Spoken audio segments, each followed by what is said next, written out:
ஆன்மா தனியா பிறக்குது. தனியா தான் இருக்குது. அப்படி இருக்க கணவன், மனைவி என்ற உறவை கடவுள் ஏன் உருவாக்கினார் தெரியுமா? இது சாதாரண கேள்வி இல்லை. பல முனிவர்கள், அரசர்கள், ஆன்மீக ஞானிகளை கூட யோசிக்க வைத்த கேள்வி. ஒரு இரவு பழமையான கோவிலின் கருவறையில ஒரு இளைஞன் தன்னுடைய குருவிடம் இதே கேள்வியை கேட்டான். அப்போது குரு சொன்ன பதில், அவன் வாழ்க்கையை மட்டும் இல்ல, திருமணத்தை பற்றிய அவனுடைய முழு பார்வையையே மாற்றப் போகிறது. கோவிலுக்கு வெளியே நிலவொளியில் ஆறு மின்னிக் கொண்டிருந்தது. சில நொடிகள் அமைதியாக இருந்த குரு பிறகு மெதுவா கேட்டாரு, கணவன் மனைவி உறவு அன்பினால் தான் உருவாகிறது என்று நீ நினைக்கிறாயா? இளைஞன் உடனே தலையசைத்தான். குரு மெதுவா சிரித்தார். ஆனா அந்த சிரிப்புக்குள் ஒரு வித்தியாசமான ரகசியம் மறைந்திருந்தது. அன்பு மட்டும்தான் காரணம் என்றால் அதிகமாக அன்பு செலுத்துறவர்கள் ஒருபோதும் பிரிய மாட்டாங்க. அப்படி இருக்க இந்த உலகத்துல ஏன் இவ்வளவு உறவுகள் உடைந்து போகுது? இந்த கேள்வியை கேட்டதும் இளைஞனால பதில் சொல்ல முடியல. அவன் அமைதியாக நின்றான்.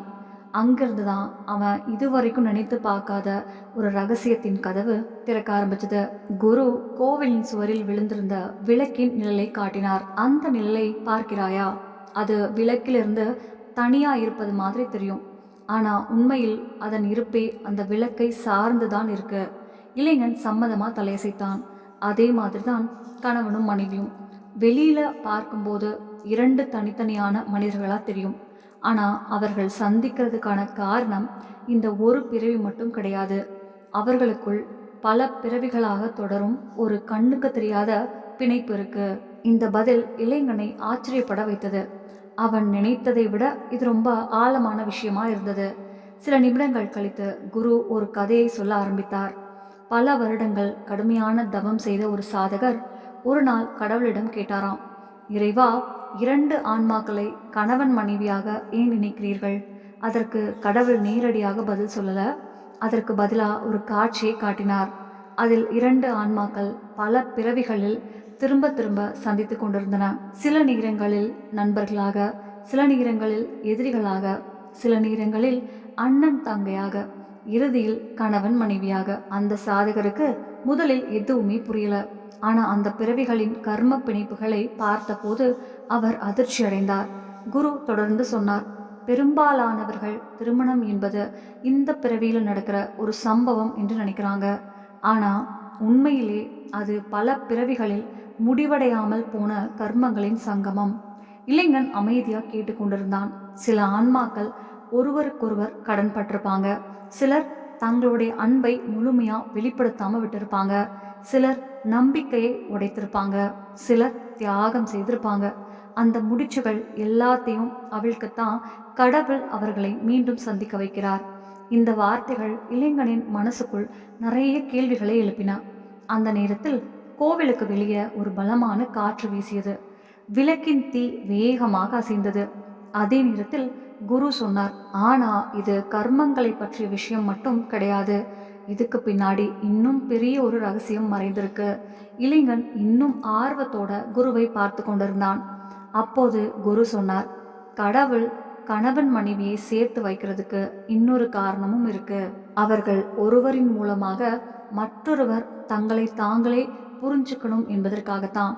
இந்த வார்த்தை கேட்க சாதாரணமா இருந்தாலும் அதுக்குள் ஒரு பெரிய உண்மை மறைந்திருந்தது. நீ தனியா வாழ்ந்தா உன்னோட அகங்காரம், பலவீனம், குறைகள் எல்லாமே உனக்கே தெரியாம இருக்கலாம். ஆனா இன்னொருத்தர் உன்னோட வாழ்க்கையை பகிர்ந்து கொள்ள ஆரம்பிச்சா நீ மறைத்து வைத்திருந்த எல்லா விஷயங்களும் மெதுவா வெளியில வர ஆரம்பிக்கும். இந்த வார்த்தைகள் இளைஞனுக்கு நேரடியா மனசுக்குள் இறங்கின. குரு தொடர்ந்து சொன்னார், கணவன் மனைவி உறவு என்பது ஆன்மாவின் கண்ணாடி மாதிரி. கடவுள் உனக்கு உன்னோட முகத்தை நேரடியா காட்ட மாட்டார். அதற்கு பதிலா ஒரு துணையை கொடுப்பார். அந்த துணையின் மூலமா உன்னுள் இருக்கும் வெளிச்சத்தையும் இருளையும் நீயே பார்க்க முடியும். இந்த எண்ணம் இளைஞனின் மனசுக்குள் மின்னல் மாதிரி பாய்ந்தது. இரவு இன்னும் ஆழமாயிடுச்சு. தூரத்திலிருந்து கோவில் மணி ஒளி மெதுவா கேட்க ஆரம்பிச்சது. அப்போது குரு இன்னொரு கேள்வி கேட்டார், சில பேரை பார்த்த உடனே காரணமே இல்லாம நமக்கு பிடிச்சு போயிடுதே, அதே நேரம் சிலருடன் காரணமே இல்லாம மோதல் வருதே, ஏன் தெரியுமா? இளைஞன் உடனே சொன்னான், அது எனக்கும் பலமுறை நடந்திருக்கிறது. குரு மெதுவாக சிரித்தார். ஏன்னா ஆன்மாக்கள் ஒருவரையொருவர் அடையாளம் கண்டுகொள்ளும். மனசு மறந்திருந்தாலும் ஆன்மா மறக்காது. இந்த பதில் கேட்டதும் இளைஞனின் உடம்பு முழுக்க ஒரு சிலிர்ப்பு ஓடியது. சில நொடிகள் அமைதிக்கு பிறகு குரு மீண்டும் பேச ஆரம்பித்தார். சில நேரங்களில் கடவுள் ஒன்றுக்கொன்று முற்றிலும் எதிர்மாறான இரண்டு ஆன்மாக்களை சேர்த்து வைப்பார். ஒருவர் அமைதியானவர், இன்னொருவர் கோபக்காரர். ஒருவர் பொறுமையானவர், இன்னொருவர் அவசரப்படுபவர். வெளியில் இருப்பவர்கள் இதை பொருத்தமே இல்லாத ஜோடி என்று நினைப்பார்கள். ஆனா கடவுளுக்கு தெரியும், அவர்கள் இருவரும் ஒருவரிடமிருந்து மற்றொருவர் கற்றுக்கொள்ள வேண்டிய பாடங்கள் இன்னும் இருக்கிறது என்று. இதை கேட்டதும் இளைஞனுக்கு தன்னை சுற்றி பார்த்த பல தம்பதிகள் ஞாபகத்துக்கு வந்தார்கள். சில நேரம் கழித்து குரு இன்னும் ஆழமான ஒரு விஷயத்தை சொன்னார். சரியான பார்வையோட பார்த்தா கணவன் மனைவி உறவு இந்த உலகத்திலேயே மிகப்பெரிய ஆன்மீக பாதைகள்ல ஒன்றாக மாறலாம். இதை கேட்டதும் இளைஞன் அதிர்ச்சி அடைந்தான். இதுவரைக்கும் ஆன்மீகம் என்றால் காடு, இமயமலை, ஆசிரமம், தவம் என்றுதான் நினைத்திருந்தான். ஆனா குரு சொல்வது வேற மாதிரி இருந்தது. இரண்டு பேர் ஒருவருடைய குறைகளை இன்னொருவர் பார்த்தும் சேர்ந்து நடக்கும்போது சந்தோஷத்துல மட்டும் இல்லாம கஷ்டத்திலையும் ஒருவரின் கையை மற்றவர் விடாமல் பிடித்து கொள்ளும்போது அவர்களுக்குள் கருணை பிறக்க ஆரம்பிக்கும். அந்த கருணை வெறும் உணர்ச்சி இல்லை, அது ஆன்மாவை விழிப்படைய வைக்கும் சக்தி. இதை கேட்ட பிறகுதான் இளைஞனுக்கு ஒரு விஷயம் புரிய ஆரம்பிச்சது. இதுவரைக்கும் திருமணம் என்பது ஒரு சமூக அமைப்பு மட்டும்னு அவன் நினைத்திருந்தான். ஆனா அதுக்குள் இன்னும் ஆழமான ஏதோ ஒன்று மறைந்திருந்தது. சில நொடிகள் அமைதியாக இருந்த குரு பிறகு மெதுவாக தலையசைத்தார். ஆனா ஒரு விஷயத்தை மறந்துடக்கூடாது. மனிதனை உயர்த்தக்கூடிய அதே உறவு தவறான புரிதலால் அவனை கட்டி போடும் சங்கிலியாகவும் மாறிடலாம். இளைஞன் ஆச்சரியமாக கேட்டான், அது எப்படி? குரு மெதுவாக பதில் சொன்னார். அன்பு உரிமையாக மாறும்போது, துணை பற்றுதலாக மாறும்போது, ஒருவர் இன்னொருவரை ஒரு மனிதராக பார்க்காமல் தன்னுடைய சொத்தாக நினைக்க ஆரம்பிக்கும் போது அதே உறவு ஆன்மாவை உயர்த்துறதுக்கு பதிலா கீழே இழக்க ஆரம்பிச்சிடும். இந்த வார்த்தைகள் இளைஞனை ஆழமான அமைதிக்குள் தள்ளின. அப்போது விளக்கின் தீ அசையாமல் அமைதியாக இருந்து கொண்டிருந்தது. அதை பார்த்து கொண்டே குரு சொன்னார், கடவுள் கணவன் மனைவியை சேர்த்து வைப்பது அவர்கள் ஒருவருக்குள் ஒருவர் தொலைந்து போவதற்காக அல்ல, இருவரும் சேர்ந்து உண்மையை நோக்கி முன்னேறுவதற்காகத்தான். அந்த நேரத்துல தான் இளைஞனுக்கு ஒரு விஷயம் கொஞ்சம் கொஞ்சமா புரிய ஆரம்பிச்சது. திருமணம் அப்படின்னா வெறுமனே சேர்ந்து வாழ்றதுக்காக மட்டும் இல்ல, சேர்ந்து வளர்றதுக்காகவும் இருக்கலாம், சேர்ந்து உண்மையை புரிஞ்சுக்கிறதுக்காகவும் இருக்கலாம். ஆனா அவன் மனசுல இன்னும் ஒரு சந்தேகம் இருந்துச்சு. அவன் மெதுவா கேட்டான், குருவே, இவ்வளவு பெரிய காரணத்துக்காகத்தான் கடவுள் இரண்டு பேரை சேர்க்கிறாங்களா? ஏன்னா இவ்வளவு உறவுகள் பாதியிலேயே உடைஞ்சு போயிடுது. குரு உடனே பதில் சொல்லல. கொஞ்ச நேரம் அமைதியா இருந்தாரு. அவரோட பார்வை கோவிலுக்குள்ள இருந்த கடவுளை நோக்கி போச்சு. பிறகு மெதுவா சொன்னார், ஏன்னா பெரும்பாலானவங்க தங்களை ஏன் சேர்த்து வைத்தாங்கன்னு மறந்துடுறாங்க. அந்த பதில் ரொம்ப சிம்பிளா இருந்துச்சு, ஆனா அதுக்குள்ள இருந்த உண்மை ரொம்ப ஆழமானது.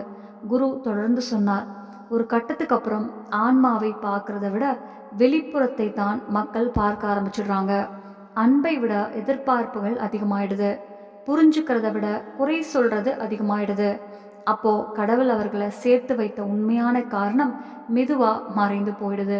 இந்த வார்த்தைகள் இளைஞனோட மனசுக்குள்ள ஆழமா இறங்குச்சு.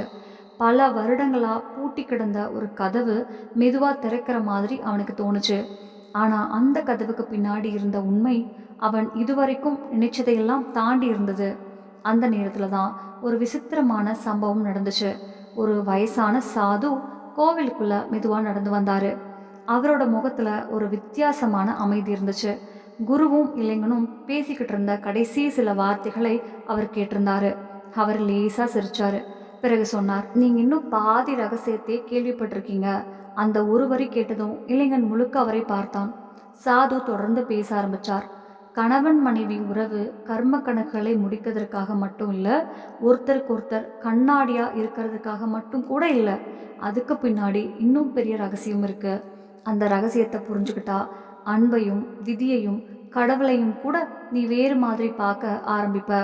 இதை கேட்டதும் இளைஞனுக்கு மூச்சே நின்ன மாதிரி இருந்துச்சு. வயசான சாது மெதுவா கருவறை பக்கம் நடந்தாரு. விளக்கோட ஒளி அவரோட முகத்துல விழுந்தது. திடீர்னு அவர் திரும்பி இளைஞனை பார்த்தாரு. கடவுள் ஏன் ரெண்டு ஆன்மாக்களை கணவன் மனைவியா சேர்க்கிறாருன்னு உண்மையாவே தெரிஞ்சுக்கணும்னா முதல்ல ஒரு விஷயத்த புரிஞ்சுக்கணும். இளைஞன் ஆவலோட அவரை பார்த்தான். சாது மெதுவா சொன்னார், ஆன்மா தனியா இருந்தாலும் அது உண்மையிலேயே தனியா இருக்காது. அதை சொல்லிட்டு அவர் கண்களை மூடிக்கிட்டாரு. அடுத்த நொடியே கோவில் முழுக்க ஒரு ஆழமான அமைதி பரவுச்சு. பல காலமா மறைந்து கிடந்த ஒரு ரகசியம் வெளியில வர காத்திருக்கிற மாதிரி அந்த இடமே தோணுச்சு. சாதுவோட வார்த்தைகள் இளைஞனோட மனசுக்குள்ள திரும்ப திரும்ப ஒழிச்சுக்கிட்டே இருந்தது. ஆன்மா தனியா இருந்தாலும் தனியா இல்லை. அவனால அதுக்கு அர்த்தம் என்னன்னு புரிஞ்சுக்க முடியல. கொஞ்ச நேரம் கழிச்சு சாது மீண்டும் கண்களை திறந்தார். பிறகு மெதுவா பேச ஆரம்பிச்சார். கடவுள் இந்த உலகத்தை உருவாக்கும் போது வெறும் மனித உடம்புகளை மட்டும் உருவாக்கல. ஒவ்வொரு ஆன்மாவும் தன்னை தானே கண்டுபிடிக்க ஒரு பெரிய பயணத்தையும் உருவாக்கினார். அவர் கொஞ்சம் நின்றார். பிறகு சொன்னார், ஆனா ஒரு விஷயம் இருக்கு. இளைஞன் இன்னும் ஆர்வமா பார்த்தான். நம்ம கண் தன்னைத்தானே நேரடியா பார்க்க முடியாதுல்ல, அதே மாதிரி ஆன்மாவும் தன்னோட உண்மையான உருவத்தை நேரடியா பார்க்க முடியாது. அதனால அதுக்கு ஒரு வழி தேவை, ஒரு பிரதிபலிப்பு தேவை. சாது சில நொடிகள் அமைதியா இருந்தார். அந்த அமைதியே ஒரு பதில் மாதிரி இருந்துச்சு. பிறகு அவர் மெதுவா சொன்னார், பல நேரங்களில் அந்த பிரதிபலிப்பாக கடவுள் கணவன் மனைவி உறவைத்தான் தேர்ந்தெடுக்கிறார். இளைஞனின் மனசுக்குள் இன்னொரு கேள்வி எழுந்தது. அதை உணர்ந்த மாதிரி சாது கோவிலுக்கு வெளியே ஓடிக்கொண்டிருந்த ஆற்றை காட்டினார். தண்ணீரில் நிலவொளி அசைந்து கொண்டிருந்தது. அங்கே என்ன தெரியுது என்று கேட்டார். நிலவு என்றான் இளைஞன். வானத்திலும் நிலவு இருக்கு, தண்ணீரிலும் தெரிகிறது. ஆனா உண்மையில் நிலவு ஒண்ணுதான். வாழ்க்கையிலும் அப்படித்தான். சிலர் நம்ம வாழ்க்கைக்குள் வருவது வெறுமனி துணையாக இருக்கல்ல, நம்மை பற்றி நமக்கே புரிய வைக்கத்தான். இளைஞன் அமைதியாக கேட்டுக்கொண்டிருந்தான். எல்லா உறவுகளும் சந்தோஷத்தை கொடுக்க வராது. சில உறவுகள் நம்மை மாற்ற வருது, நம்ம தவறுகளை காட்ட வருது, நாம தவிர்த்து கொண்டிருந்த உண்மைகளை எதிர்கொள்ள வைக்க வருது. இந்த வார்த்தைகள் இளைஞனுக்கு பல விஷயங்களை புரிய வைத்தது. சாது தொடர்ந்து சொன்னார், மனுஷன் தன்னோட பிரச்சனைக்கு காரணம் எப்போதும் மற்றவர்கள் தான் என்று நினைக்கிறான். ஆனால் பல நேரங்களில் அவனை தடுத்து நிறுத்துவது அவனுக்குள்ளேயே இருக்கும் குழப்பங்கள் தான். சில உறவுகள் அந்த குழப்பத்தை உடைக்கத்தான் வாழ்க்கையில் வருகிறது.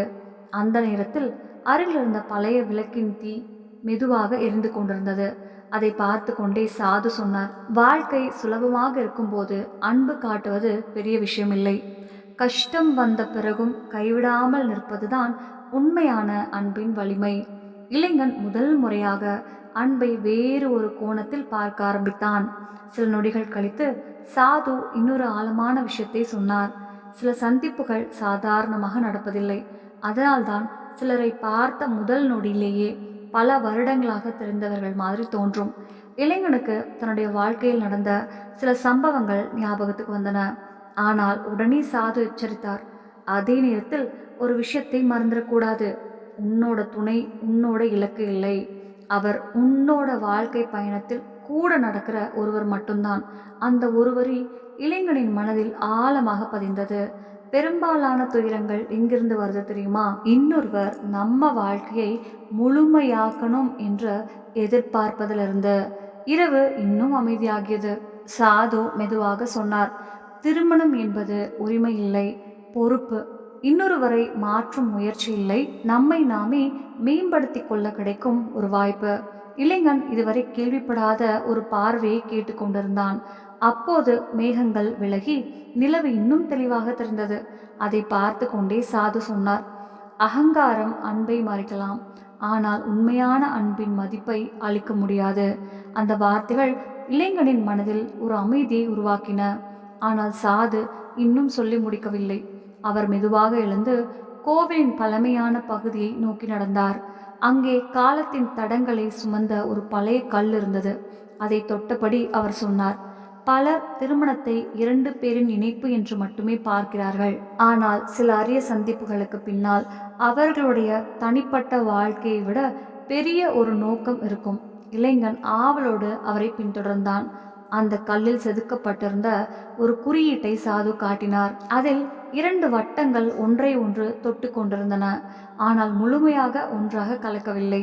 அதை பார்த்து கொண்டே சாது சொன்னார், இதுதான் பலர் புரிந்து கொள்ளாத உண்மை. சேர்ந்து வாழ்வது என்றால் தனித்தன்மையை இழந்து விடுவதல்ல. இருவரும் ஒன்றாக முன்னேறலாம், ஒருவருக்கொருவர் துணையாக இருக்கலாம். ஆனால் ஒருவராகவே மாற வேண்டிய அவசியமில்லை. அந்த வார்த்தைகள் இளைஞனின் மனதிலிருந்த பல தவறான எண்ணங்களை உடைத்தது. ஆனால் சாதுவின் கண்கள் இன்னும் ஒரு ஆழமான ரகசியம் இருப்பதை சொல்வது போல இருந்தது. அந்த இரவு இளைஞன் கோவிலில் இருந்து வெளியே வந்தபோது அவன் மனதில் இருந்த கேள்விகளுக்கு எல்லாம் பதில் கிடைத்திருக்கவில்லை. ஆனால் ஒரு விஷயம் மட்டும் தெளிவாக இருந்தது. திருமணம் என்பது வெறும் இரண்டு மனிதர்களின் இணைப்பு அல்ல, ஒருவரை ஒருவர் புரிந்து கொண்டு வாழ்க்கை அர்த்தமுள்ளதாக மாற்றிக்கொள்ள கிடைக்கும் ஒரு அரிய வாய்ப்பு. சில கேள்விகளுக்கான பதில் வார்த்தைகளில் கிடைக்காது, அனுபவங்களில் தான் கிடைக்கும். இந்த கதை உங்களுக்கு ஏதாவது ஒரு புதிய சிந்தனையை உருவாக்கியிருந்தால் உங்கள் கருத்தை கமெண்டில் பகிர்ந்து கொள்ளுங்கள். இது போன்ற ஆழமான ஆன்மீக கதைகளுக்கு ஆன்மீக தமிழ் சேனலை சப்ஸ்கிரைப் செய்யவும். மீண்டும் ஒரு புதிய கதையுடன் சந்திப்போம். நன்றி. நம்ம சேனல்ல